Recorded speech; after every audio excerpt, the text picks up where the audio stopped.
In the heart of the wild, where survival depends on strength and instinct, an ancient ritual unfolds, the powerful bond between stallion and mares. This is how horses mate in nature.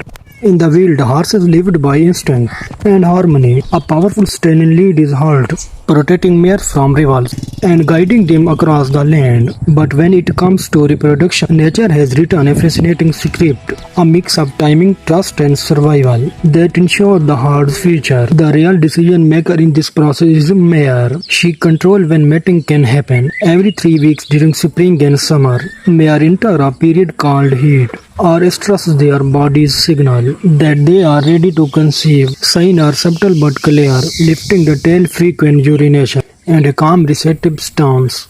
When the stallion is nearby, the stallion in turn does not rush in. He courts her, sniffing, nuzzling, and calling softly, showing patience and strength. It is not just about mating, it's about trust. If the mare isn't ready, she makes it known, sometimes with swift kick or by walking away. But when she accepts him, the moment is briefly yet powerful. The stallion mounts, the act lasts only seconds, and life cycle takes another step forward. Afterward, the heart returns to calm, with the stallion standing guard and rival kept at bay. In the wild, this story is never without conflict. The stallion often challenge for dominate, batting fiercely for the right to mate. Only the strongest win, ensuring that the healthiest genes are passed to the next generation. Nature, in its wisdom, favors the survival of the fittest.